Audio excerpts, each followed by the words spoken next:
Welcome to today's explainer. Right off the bat, I want you to imagine, just for a second, standing alone in a dark room. You're looking into a giant mirror, the lighting is kind of dramatic, and as you look closely at your own reflection, this slightly mysterious, almost unsettling realization begins to wash over you. See, we go through our lives assuming that we see the world exactly as it is, right? We trust our perception completely. But neuroscience tells us something surprisingly different. A massive portion of what you see and experience every single day is essentially hallucinated by your brain just to fill in its own blind spots. So, what if the core premise of your reality is actually flawed? What if your own brain has been deceiving you every single day? Well, today we're going completely under the hood of human psychology to break down the actual architecture of this deception. Think about it. What if everything holding you back literally isn't reality? I want to speak directly to you right now. Think about that risky email you typed out but were just too afraid to actually hit send on. Or that brilliant business idea you completely talked yourself out of while taking a shower.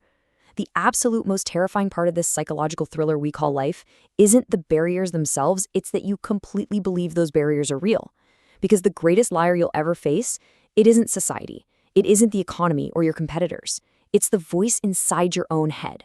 And today, we're going to learn exactly how to stop listening to it. Okay, let's dive right into section 1, the voice inside your head and the evolutionary trap that created it. To really understand why your brain lies to you, you have to realize that it basically functions as a giant prediction machine.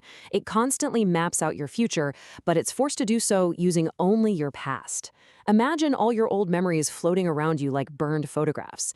Your brain stitches those past experiences together just to guess what's going to happen tomorrow. And here is the core conflict of your entire life. Your brain's biological design is optimized for survival and safety, while your conscious goals are pushing for success and possibility.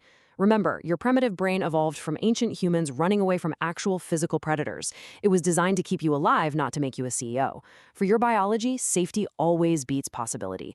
This evolutionary mismatch is exactly why your brain treats walking into a crowded networking event with the exact same massive cortisol spike as being hunted by a grizzly bear. It throws up these massive red warning signs and labels every new opportunity, whether that's starting a business or changing careers, as a life or death threat. You're looking at a modern opportunity, but your brain just sees a sheer cliff edge. Which brings us to chapter 2, the myth of being ready, and breaking the biggest lie. To keep you safely locked inside your comfort zone, your brain uses one incredibly powerful, totally paralyzing lie. I'm not ready. Just think about that phrase for a second. How many years have you spent watching the calendar fly by, hearing that inner voice whisper this exact sentence to you? It literally puts you in the waiting room of life. You sit there, waiting to feel 100% qualified before applying for that job. You wait for the elusive perfect Monday to finally start that new habit. You just wait for confidence to magically arrive on your doorstep, or for a sudden bolt of motivation to strike from the sky, as if the clock is just going to freeze and hand you the ideal moment to finally start. It's the ultimate illusion. And here is where we break the chains. The lie your brain tells you is that you need motivation first, which will then lead to action, which will finally give you confidence. But here's the heavy-hitting truth. Your brain completely reversed the true order, and you've probably believed it for years. The actual sequence is that you must take action first. It's the very act of moving forward that creates confidence, not the other way around. Think about the science of dopamine. Your brain doesn't release a huge rush of dopamine before you start a grueling task to make you feel good about it. No, it releases dopamine after you cross a micro finish line. Action creates confidence. Once you take that first messy step, you build a tiny bit of confidence, and then the motivation to keep going finally follows. All right, moving to chapter 3. Fear is just a prediction. Let's decode the fear factory.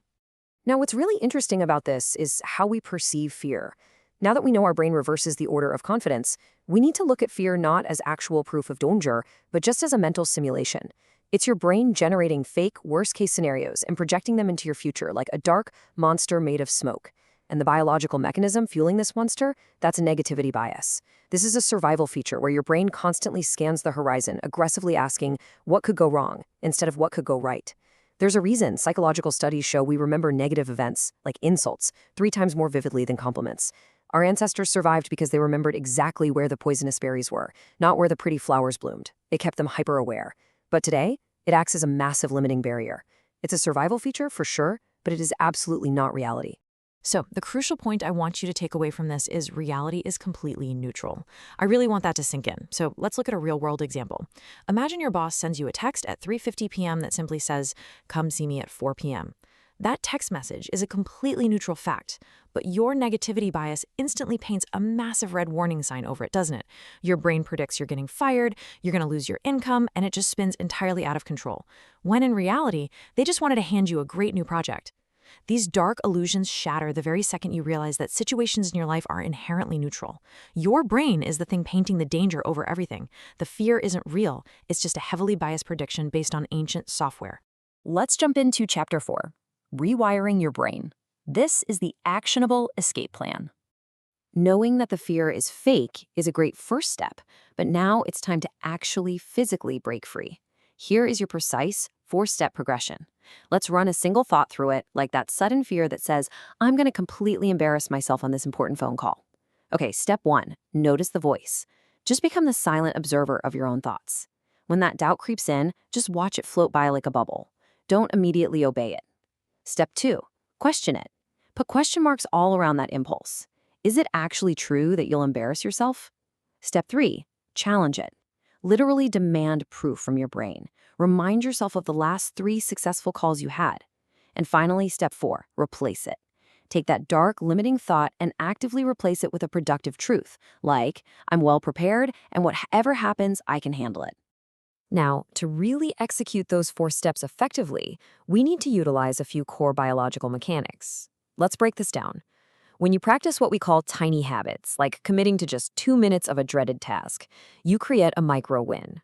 That micro win triggers a dopamine loop.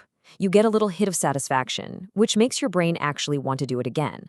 Over time, combining these tiny habits with that dopamine reward drives neuroplasticity. And that isn't just some fancy buzzword. It's the literal physical rewiring of your neural pathways. You are quite literally paving a brand new physical road in your brain, replacing the old dirt path of anxiety. Add in future self-visualization, where you actively design a new future instead of letting your brain predict it from past failures, and you've got a complete system.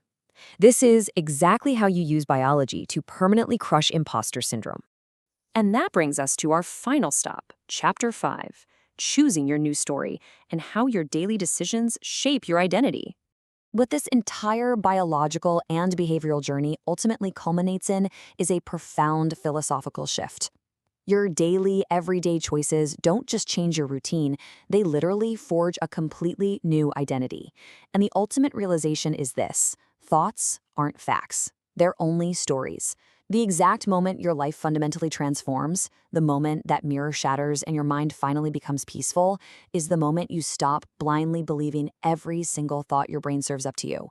Your brain is a storyteller, and for years it's been pitching you a psychological thriller about why you aren't ready and why the world is far too dangerous for you to succeed. But at the end of the day, it is just a story. So, knowing everything we've uncovered today about the architecture of your inner liar, which story will you believe tomorrow?